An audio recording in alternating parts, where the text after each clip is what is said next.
বেতন বৃদ্ধির দাবিতে ভরতপুর ১ নম্বর ব্লকে আশাকর্মীদের বিক্ষোভ। ভরতপুর ১ নম্বর ব্লকে বেতন বৃদ্ধি সহ একাধিক দাবিতে রাস্তায় নামলেন আশাকর্মীরা। আজ সকাল থেকে সংগঠিতভাবে র্যালি করেন তারা। র্যালিটি ব্লকের বিভিন্ন গুরুত্বপূর্ণ রাস্তা পরিক্রমা করে ভরতপুর ১ নম্বর ব্লক অফিসে গিয়ে শেষ হয়।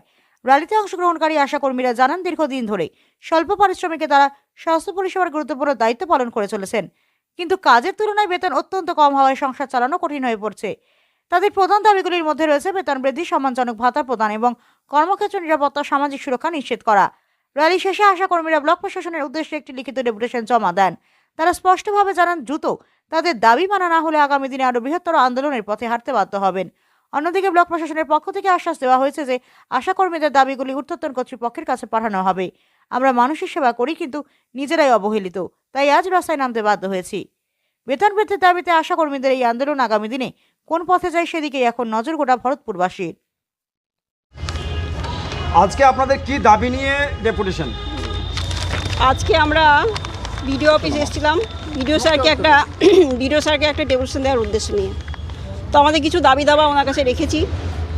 বিশেষ করে আশাকর্মীদের জন্য রাজ্য সরকারের ঘোষিত ন্যূনতম মিনিমাম ওয়াইজ 15,000 টাকা দাবি নিয়ে এসেছি।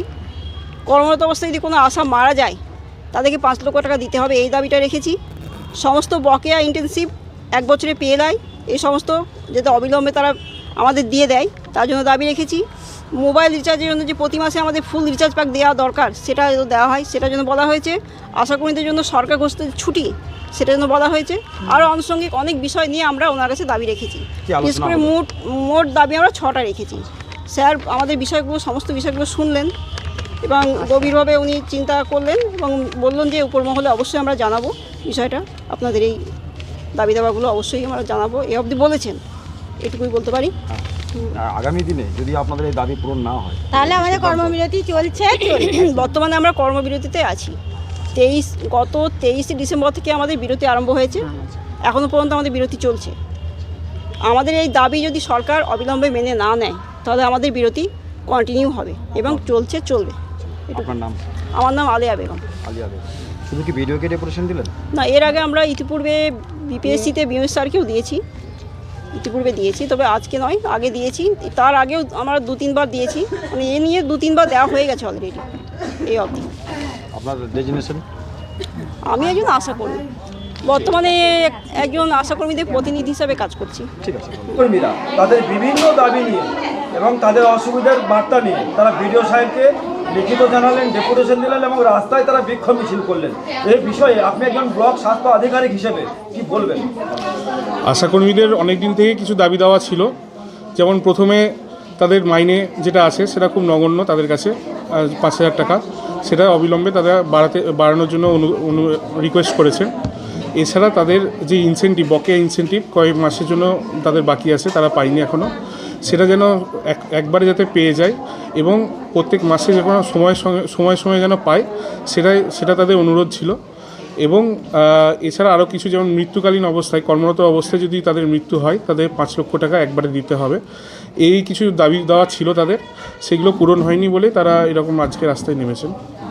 ওদের একটা অভিযোগ যেটা হচ্ছে পালস পোলিও যখন ওনারা ডিউটি করেন একটা নগণ্য সামথিং মানে পয়সা দেওয়া হয় তাদের, ওইটা বাড়ানোর জন্য ওনারা বলছেন।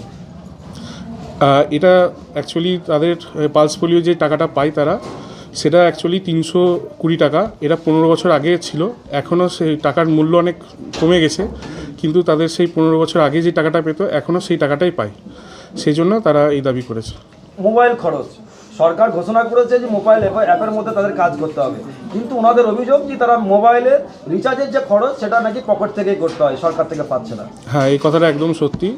তারা হয়তো অনেক কাজই করেন, তারা সরকারের জন্য তারা আমাদেরই সরকারের জন্য অনেক কাজই করেন, কিন্তু সেক্ষেত্রে তারা সেই মোবাইলের খরচটা পান না। বেশ কয়েকদিন ধরে ওনারা কর্মবিরতি রেখেছেন। যদি দাবি পূরণ না হয় ওনাদের দাবি যে আগামী দিনে আরও বৃহত্তর আন্দোলনের পথে নামবেন। এই যে আন্দোলনরত বা কর্মবিরতি ওনারা ডেকেছেন বা কর্মবিরতি অলরেডি চলছে, কতটা স্বাস্থ্যের পক্ষে ক্ষতিকর?